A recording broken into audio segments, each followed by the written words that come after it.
Coming at you today from the farm with almost more of a question video than an answer video. It's fall time starting on the farm and the beans are coming in. Pinto beans, red beans, black beans, they're all coming in. We need to get them shelled. We need to get them dried, get them stored away for the year. I have a pea sheller, as you can see here, that runs off a drill. These are affordable. You can buy these on the internet. You hook them to any drill or any type of, whisk device. They rotate at a fairly slow speed. It's basically two plastic gears on two green roller shafts. And then you pick up the dried beans. Obviously, you could use peas if you're doing this. The beans only work if they're dried and they're kind of crispy. So these are just dried pintos. And we're going to run these through the sheller.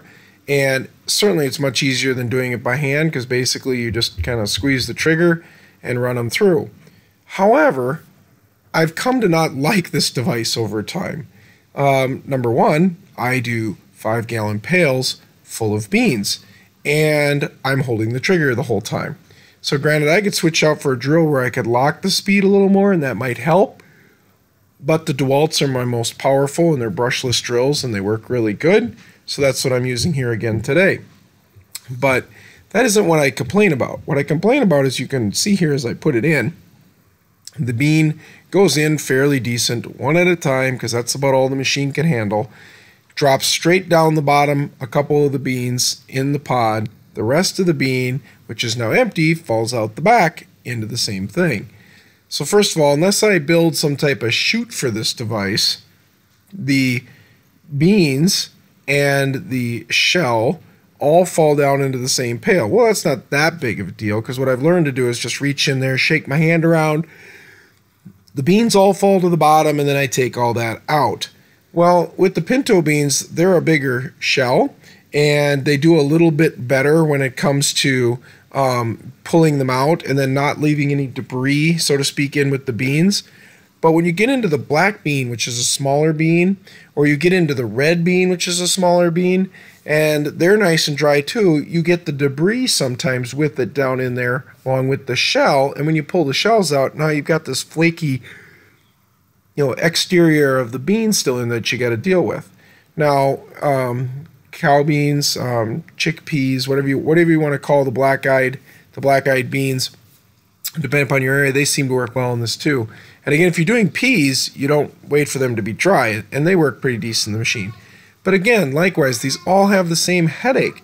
The material, the waste materials over the same thing. Now, I'm sure I could spend my time and make a nice slanted ramp and kick it out the back and, make it so that when the beans or the peas drop down into the bottom, the waste goes and slides down onto the back onto the table. Well, that's fine.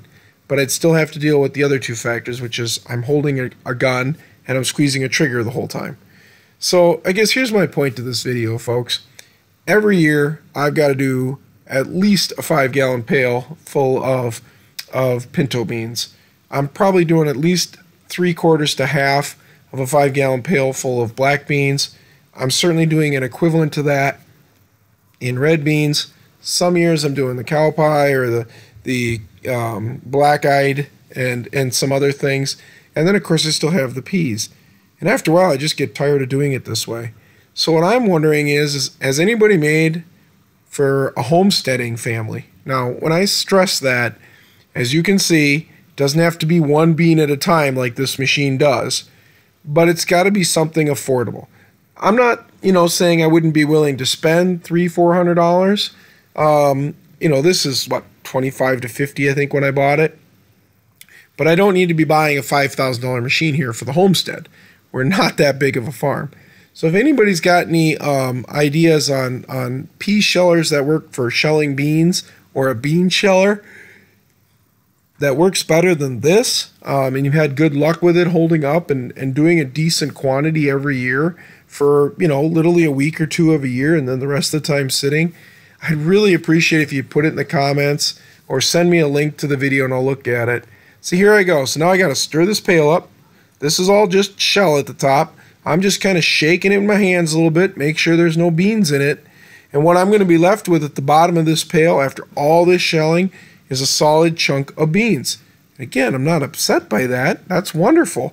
But I spend a lot of time cleaning this out and making it nice so they dry good and I don't have that dust and flakes and junk in my beans when I go to use them for the rest of the year for my chilies and stuff. And I make a really good chili, my neighbor Chuck Carlson's recipe, and I've had really good success with it with homemade beans. And I think the homemade beans make his chili even better. So I like my homemade beans. I need my homemade beans. They're a staple for us. So we need these homegrown. We need these all year for the family. There's 7 of us here. Can't do it without them. Beans are a staple on this farm. But this is turning into a lot of work year after year after year after year. And I'd like to reduce it. Once I get these shells picked out, I pour this into a tray, like a cookie sheet tray or a bowl. And then, as you can see, once I do that, I still got debris in it that I got to pick out. And I guess that's my annoyance. I want a better sheller, folks. And maybe I'm going to have to spend more money. Prefer not to spend thousands. I'd prefer to spend hundreds because, let's be honest, homesteaders can't afford the big boy toys. When I get done with this tray is going to look awesome, but it's going to take me 20 minutes. So here I am. I got the pintos here on top. Look how nice they look. They're drying. These are not dried. They're drying. It'll take me a week to get these dry. And here are the red beans on top. And again, it looks good now that I've taken all the junk out of them. But it's another step, and it takes time. So I'll get these dried all the way down, and then I'll jar them up, and then I'll seal them down for the season, and they'll make it through for our year supply of beans. But if you got any comments on a good pea sheller or bean sheller that works better than mine, I'd appreciate it, folks. Thanks for watching.